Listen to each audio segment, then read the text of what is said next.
I stood frozen in the corner of the banquet hall, the shimmering crystal chandelier overhead seeming to mock my sense of isolation. Napa Valley, with its endless vineyards and the sweet aroma of wine in the air, was supposed to be the place where I would celebrate my younger brother, Ethan. His wedding to Olivia Bennett, the golden girl of a prestigious family, was held at the most luxurious resort in the region. But now, this opulent banquet hall was no longer a place for congratulations. It had become a battlefield, and I, Michael, was merely a witness to the unraveling of our family. The lilting strains of the violin abruptly ceased. The room fell deathly silent.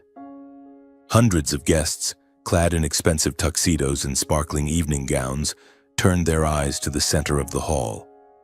Olivia, the bride in her resplendent wedding gown, glared at Ethan with eyes brimming with hatred. She had just learned the truth. Ethan didn't love her.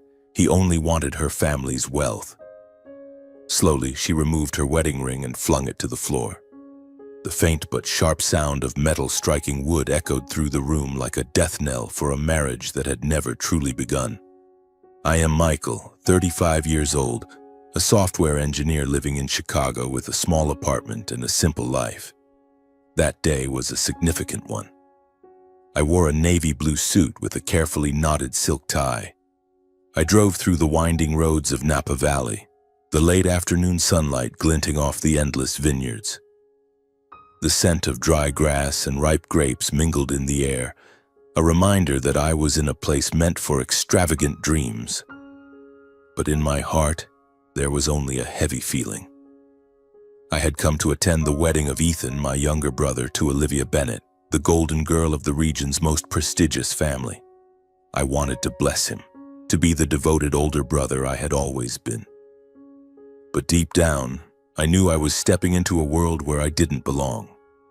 The resort came into view, a white stone castle with soaring columns and shimmering glass windows. I parked the car, handed the keys to the valet, and stepped into the grand lobby. The space was filled with the fragrance of white roses and polished wood. Persian rugs stretched beneath my feet, leading to the banquet hall where hundreds of guests were gathering. The sound of laughter, clinking wine glasses, and the lilting strains of a violin filled the air. This was Ethan's world, lavish, glamorous, and with no place for me. I felt out of place here. I didn't belong to the conversations about stocks or real estate that the guests were engrossed in. I didn't have Ethan's grand ambitions or the powerful connections of our parents. I just wanted my family to see me, even if only once. Ethan, 30 years old, was the star of the family. He always knew how to shine, with a confident smile, sharp eyes, and a way with words that made everyone take notice. He worked at a venture capital firm, securing multi-million-dollar deals, and now he was about to marry Olivia Bennett. The Bennett family owned a wine empire with mansions in Napa and bank accounts that someone like me could only dream of. Ethan had once told me in a rare moment of candor that Olivia was his golden ticket. At the time, I thought he was joking. Now I wasn't so sure. I entered the reception area where a gold-embossed sign listed the guests' names. I looked for mine, Michael Harper. It wasn't there. I asked a young staff member in uniform, a girl with a polite smile. "Oh, Mr. Harper," she said, her voice slightly hesitant. "Your seat. It's in the auxiliary area near the hallway. I'll show you the way." I nodded, suppressing the pang in my chest. The auxiliary area. Of course. As I passed through the main hall, I saw my mother, Caroline, in an emerald silk gown, chatting with a group of women. She was beaming, as if this were the happiest day of her life. My father, Charles, stood beside her, holding a glass of wine, nodding along with some tycoon. They didn't see me. I didn't expect them to. I was used to being invisible to my family. I thought about the years growing up with Ethan. He was always the center of attention.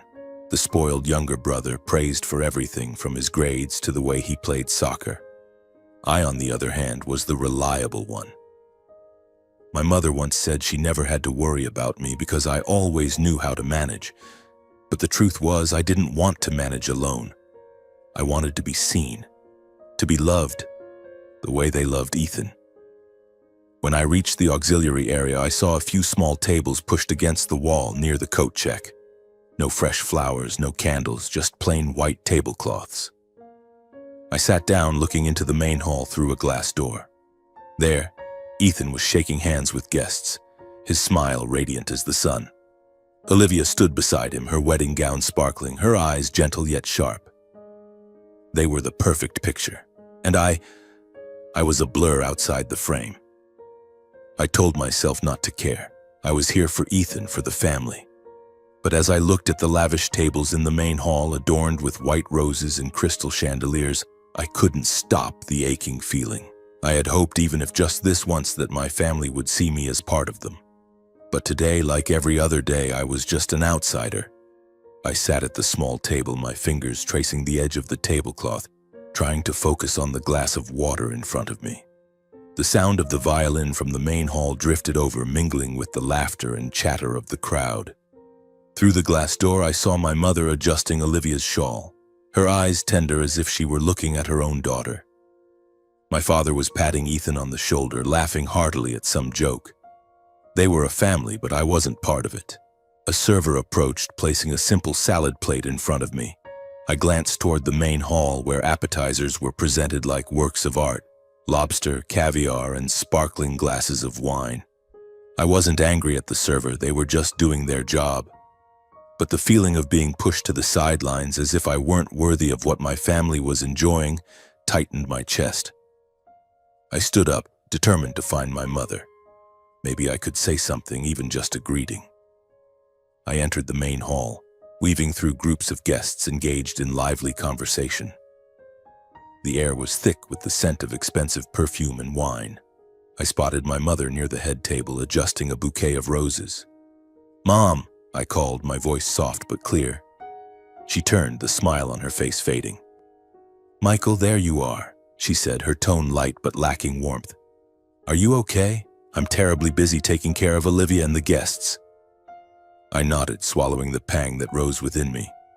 "I just wanted to ask, why am I seated in the hallway? I'm Ethan's brother." My mother frowned, as if my question were an inconvenience. "Oh, Michael, don't make a fuss. The main hall is for close family and Ethan's important friends. You know he needs to make a good impression on the Bennetts." She turned away, resuming her work with the flowers, as if I were no longer there. I stood frozen, her words hitting me like a slap. Close family, wasn't I close family? I turned and caught my father's eye. He was talking to an older man, but when he saw me, he gave only a slight nod, signaling me not to interrupt. I felt like a child abandoned in the middle of a crowd. With a final resolve, I sought out Ethan. He was standing near the gift table, laughing with a group of friends. "Ethan," I called, pushing past a few people. He turned, his smile fading when he saw me. "Michael, what's up? You look way too stressed." "I'm seated in the hallway," I said bluntly, my voice low but firm. "Near the coat check. You think that's okay?" Ethan burst out laughing as if I'd just told a joke. "My God, are you serious? Be grateful you were invited at all. You know how important today is for me."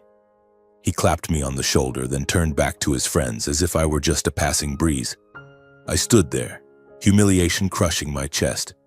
I wanted to scream, to tell him that I was his brother, that I had sacrificed so much to keep this family together.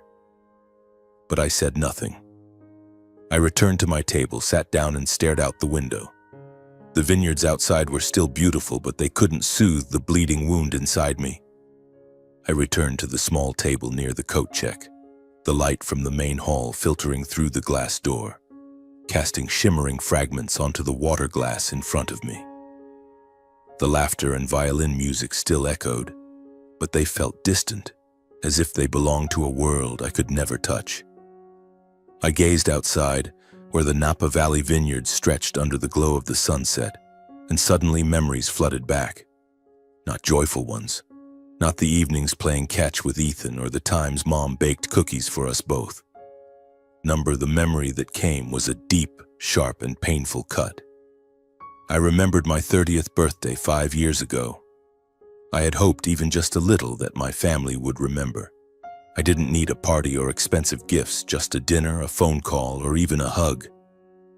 But that day, our house was aglow with lights and laughter, not for me. Ethan had just been promoted at his venture capital firm, and our parents decided to throw a grand party to celebrate him. They invited his friends, colleagues, and even neighbors I'd never spoken to. The dining table overflowed with fresh flowers, roasted beef, and expensive wine, all for Ethan. I sat in the corner of the living room holding a glass of water, watching everyone raise their glasses to toast my younger brother. Mom rushed by, carrying a tray of pastries, her smile radiant. "Michael, can you help me bring this out?" she said, not once meeting my eyes. I nodded, did as she asked, like a spare part in the house I grew up in. When the party was nearly over, I mustered the courage to ask her, my voice small as if afraid to intrude. "Mom, it's my birthday today. Did everyone forget?" She paused, still holding a dishcloth, her eyes flickering with brief confusion. "Oh, Michael, I'm so sorry. We were so busy, it slipped my mind." She smiled as if it were a minor oversight. "Happy birthday, sweetheart. I'll make it up to you later." But there was no later. 2 days later, I received a text from her, brief and cold. "Happy birthday, was too busy and forgot." No explanation, no phone call.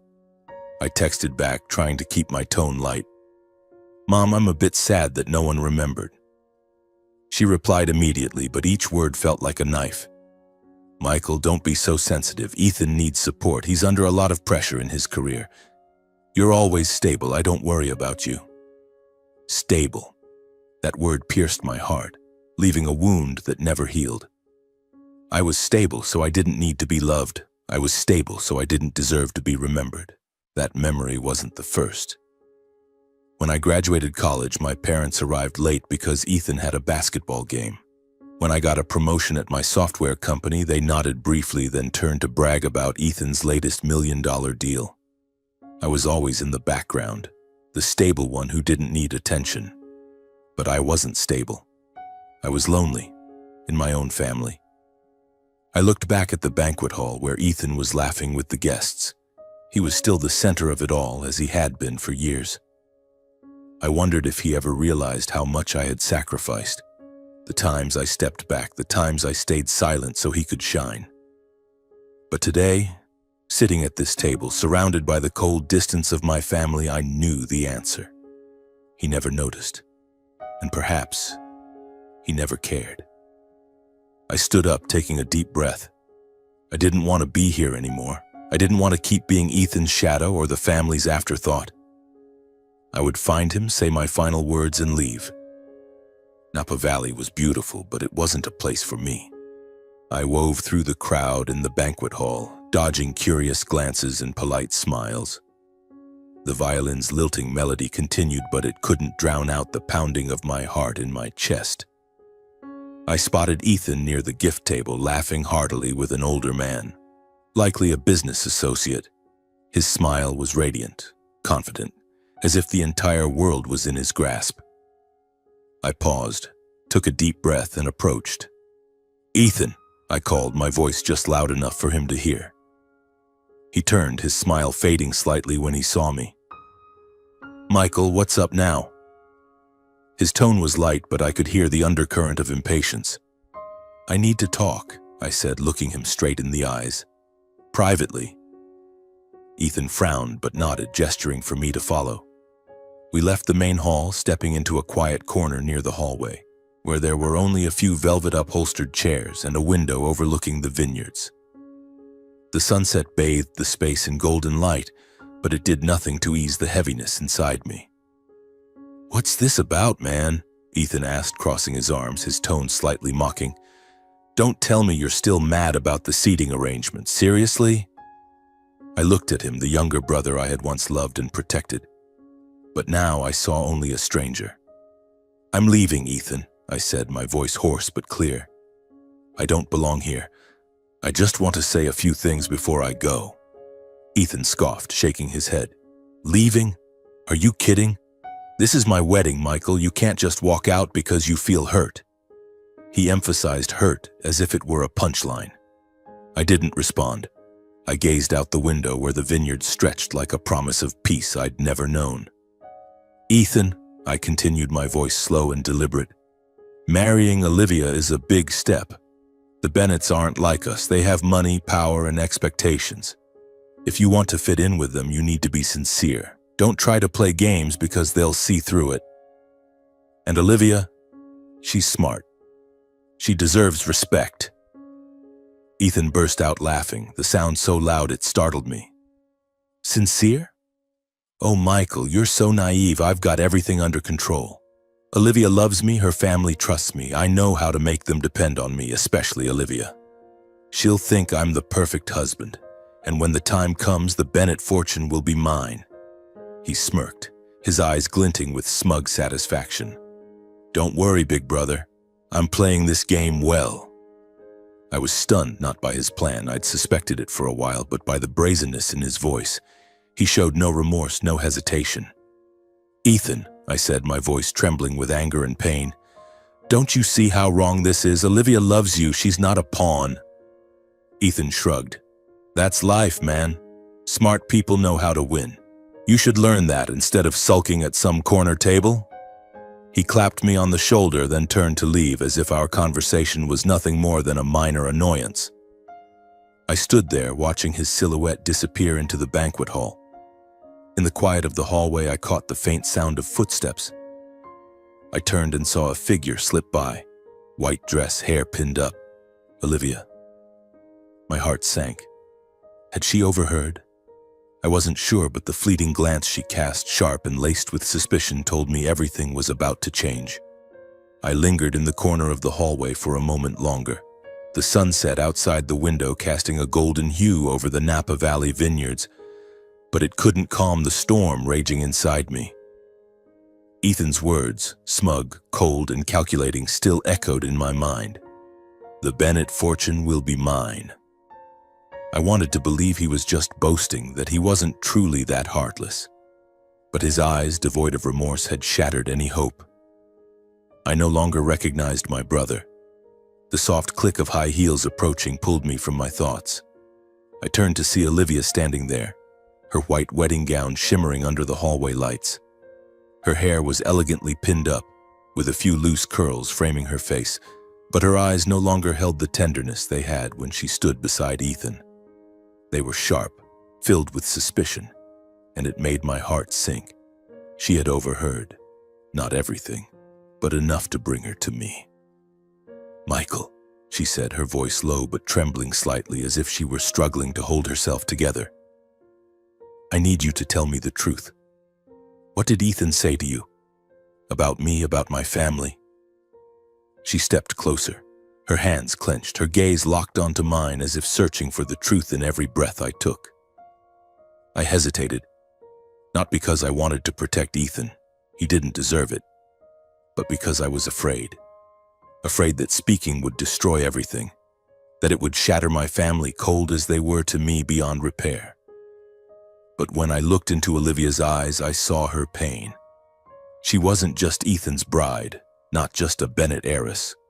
She was a person standing on the edge of an abyss, and I couldn't let her fall.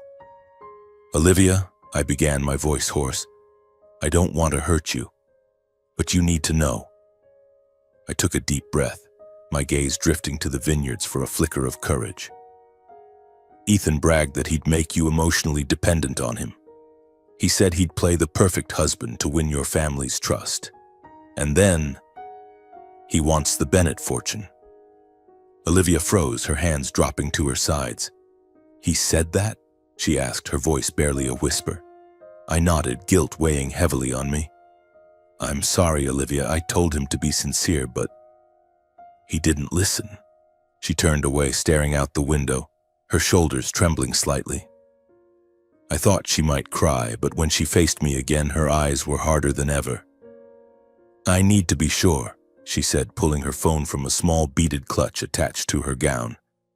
I can't just believe it right away. Not because of you, Michael, but because I loved him. The word loved came out like a wound, and I understood her pain more deeply than I expected. Olivia called the Bennett family lawyer, her voice calm but razor sharp. I stood there, catching fragments of the conversation. Yes, I need to know now. Ethan Harper, the prenuptial agreement. She fell silent, her eyes darkening as the lawyer responded. When she hung up, she looked at me, her voice icy. Ethan asked the lawyer about ways to break the prenup to gain access to family assets in case of a divorce. He did it behind my back. I said nothing. The truth was speaking for itself. But Olivia wasn't done. She called Ryan, Ethan's best friend, who was somewhere in the crowd at the reception. She put the call on speaker, her voice cutting like a blade. "Ryan, I know Ethan's plan," she said, wasting no words. "He's manipulating me to get the Bennett fortune. You knew about this, didn't you?" Ryan stammered, trying to deflect, but Olivia didn't let him off. "Don't lie. If you don't tell the truth, my family will make you pay dearly. Choose." Under pressure, Ryan's voice broke. "All right. Ethan bragged that marrying you was his big bet. He said he'd change his life with the Bennett wealth. I didn't think he was serious." Olivia ended the call, her hands trembling, but her eyes now burned with fury. "Michael," she said, her voice now resolute. "Thank you. You didn't have to speak, but you did. I won't let Ethan destroy my family." She turned, her wedding gown gliding softly across the floor, but her steps were firm like those of a warrior. I stood there, feeling both relieved and burdened. I had done the right thing, but why did my heart still ache? I returned to the banquet hall, but didn't enter. I stood at the entrance, watching Ethan laugh and chat with guests, oblivious to the storm approaching. Olivia had disappeared into a small meeting room at the end of the hallway, and I knew she was preparing for the inevitable. I wanted to leave, to walk away from it all, but a part of me was still tethered to this family, even though they had never truly seen me as one of them. An hour later, I was summoned to a small meeting room in the resort. The heavy wooden door closed behind me, sealing off the opulent sounds of the banquet hall outside. Inside, the dim golden light cast a soft glow on a long wooden table. Olivia sat at the head, her wedding gown still shimmering, but her eyes now burned with righteous anger. Ethan stood in the corner, arms crossed tightly, his face flushed. My mother, Caroline, sat beside my father, Charles, both looking as though they'd been dragged into a nightmare. I stood near the door, not sitting, feeling like an outsider in my own story. "Michael," Olivia said, her voice calm but razor sharp. "Tell us what you heard Ethan say." She looked at me, not with suspicion, but with a trust I had never received from my own family. I took a deep breath, my gaze flickering to Ethan. He shook his head as if to stop me, but I didn't falter. "Ethan said he would make Olivia dependent on him to manipulate her and her family," I said, my voice hoarse but clear. "He bragged about playing the perfect husband to win their trust, then taking the Bennett fortune." Each word landed like a hammer, and I saw my mother cover her face, my father bowing his head. Ethan lunged forward, pointing at me. "You're lying. You're jealous of me, Michael. You've always been jealous." His voice cracked, not with pain, but with fury. Olivia raised a hand, silencing him. "Enough, Ethan," she said, pulling a short recording from her clutch. The call with Ryan. Ryan's voice echoed, repeating Ethan's boast about his big bet. Then she placed a document on the table, an email from the lawyer confirming Ethan's inquiries about breaking the prenuptial agreement. My mother sobbed, but not for Olivia or me. "Ethan, how could you do this?" she asked, her voice trembling. My father gripped her hand, but his eyes remained on Ethan, searching for an explanation that could salvage the moment. Ethan slumped into a chair, hands clutching his head. I just wanted us to have a better life," he mumbled. But no one believed him. Olivia stood, her gaze sweeping the room. "The wedding is canceled. Ethan, you leave now." She turned to me, her voice softer. "Michael, thank you." I nodded, saying nothing. My mother turned to me, her eyes red and swollen. "Michael, how could you do this to your brother?" Her words were a final dagger, but I didn't feel the pain. I felt only emptiness. I walked out of the room, leaving them with the truth. The door closed behind me, and for the first time I felt like I could breathe. I stood outside the meeting room, my back against the wall, my breathing still heavy from the confrontation. The closed wooden door couldn't block my mother's sobs from seeping through, but I didn't turn back. I had spoken the truth, and though it pierced my heart, I had no regrets.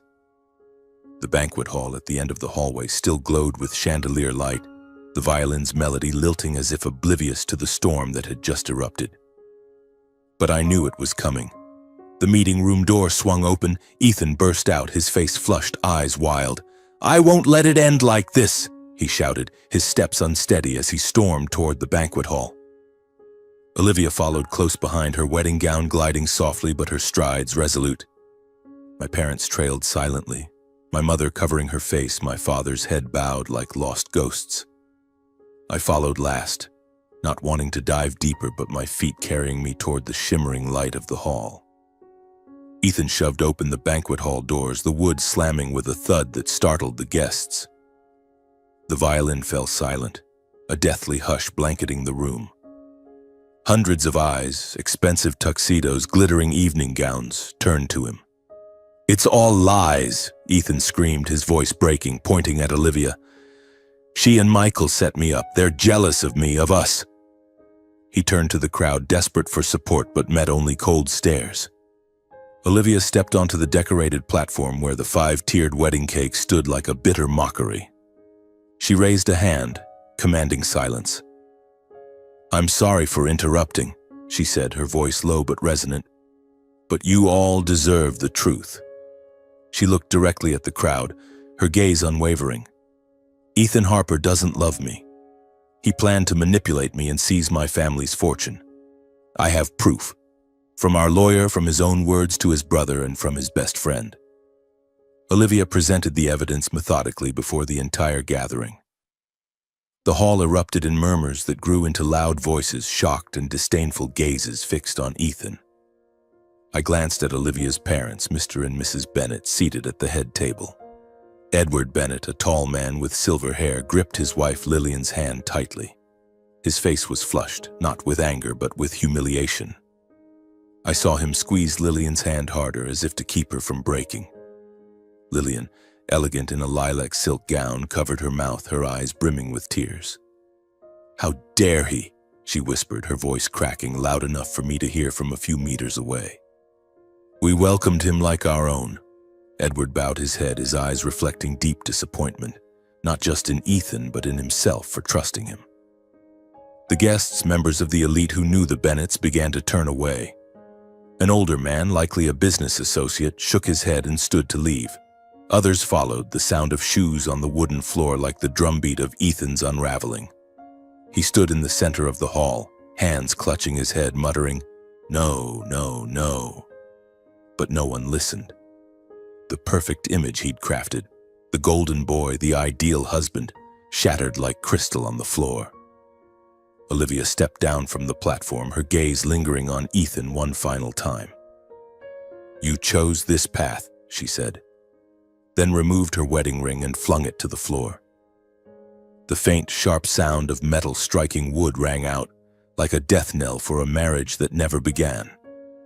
She turned to her parents, her eyes softening. "I'm sorry, Mom. Dad," she said, her voice catching. Lillian stood, embracing her tightly, while Edward only nodded, his gaze still fixed on Ethan with contempt. My mother sobbed, but not for Olivia or the Bennetts. She rushed to Ethan, wrapping her arms around him, whispering, "My boy, I'll fix this." My father stood beside her, silent, but his eyes avoided mine, as if I were the cause of this collapse. I stood at the hall's entrance, an emptiness enveloping me. I wanted to tell them I only spoke the truth, that I didn't mean to destroy anything. But I didn't. I was tired of trying to be seen. Olivia approached, placing a hand on my shoulder. "Michael, you don't have to stay," she said, her voice gentle but sincere. "Thank you again." I nodded, looking at her one last time before turning away. The banquet hall was nearly empty now, filled only with my mother's cries and Ethan's defeated silhouette. I stepped outside, the Napa Valley sunset still beautiful, but this time it didn't hurt. It felt like a promise of a new beginning. A week later, I sat in my small Chicago apartment, the light from the window spilling onto the old wooden table. The sound of traffic outside filtered in, but it didn't bother me like it used to. This apartment, with its plain white walls and bookshelves stuffed with novels, had once been my escape from the world. But now, it was home, a place where I was beginning to learn how to live for myself. The phone on the table buzzed incessantly. My mother had called for the 10th time that day, leaving long, pleading voicemails. "Michael, how could you do this to Ethan? He's falling apart. We're family. You can't turn your back on us." I listened to one message, then deleted them all. My father texted too, his words brief but cutting. "You've disappointed me." I stared at the screen, my finger hovering over the block button, but I only turned the phone off. I was tired of their accusations, tired of apologizing for telling the truth. I stood and opened an old wooden box tucked under the bed. Inside were family keepsakes, a photo of Ethan and me playing catch as kids, a card from my mother when I graduated, my father's old basketball medal. I had once cherished them as proof that I belonged to them. But now, each item only stirred old wounds. I packed them back, locked the box, and shoved it into a corner of the closet. I didn't need them anymore. I didn't need memories that reminded me I was never important enough. I thought about Ethan. News had spread quickly in Napa Valley's elite circles. He'd been fired from his venture capital firm. No one wanted to work with someone branded a manipulator. My mother called to say he'd moved back home, locking himself in his room all day, but I felt no pity. Ethan had chosen his path, and I was no longer responsible for carrying his consequences. Olivia had texted me a few days earlier, her message brief but warm. "Michael, thank you. I'm doing okay, and I hope you are too." I smiled as I read it, but didn't reply. She owed me nothing, and I didn't want to intrude on her new life. I was just glad she'd escaped Ethan as I was trying to escape my own family. I opened my laptop and booked a flight to Colorado. I'd always dreamed of hiking in the Rocky Mountains where no one knew me, where there were no accusing stares or crushing expectations. I imagined standing on a peak, the cold wind whipping past, and for the first time I wouldn't feel alone. Not because someone was beside me, but because I had chosen myself. That night I sat on the sofa, holding a cold cup of coffee, gazing out the window. Chicago sparkled with city lights, but they no longer made me feel lost. I thought about the years I'd spent trying to please my family, the times I stayed silent when overlooked, the times I let Ethan shine. I had thought it was love, duty, but now I understood that love isn't sacrificing yourself for recognition. Love is being seen, being respected, and if your family can't offer that, they aren't family. I stood and opened the window. The cool night air rushed in, carrying the scent of rain and exhaust. I breathed deeply, feeling like I was truly breathing for the first time in my life. I didn't need my mother's approval, my father's pride, or Ethan's acknowledgement. My worth wasn't tied to what they thought of me. It was here in my heart, in the steps I was about to take. I closed the window, turned off the light, and went to bed. For the first time in years, I slept soundly, free of dreams or worries. Colorado was waiting, and I knew it was just the beginning. I used to think family was everything, the place you belonged, where you found love and comfort. But I was wrong. Family doesn't always mean respect or understanding. Sometimes they're the ones who hurt you the most, not with actions, but with indifference. Walking away from toxic relationships is an act of courage. It doesn't mean you're giving up on love, it means you're choosing to love yourself. I learned that true family is those who see you, who lift you up instead of dragging you down. And if you don't find them in blood, you'll find them out there, in friends, in strangers, or within your own heart. I stepped out of my family's shadow not to run away, but to find myself. Colorado was the first stop, but the real journey was living a life where I didn't need anyone to validate my worth. Sometimes the best way to heal is to walk away, and I was ready.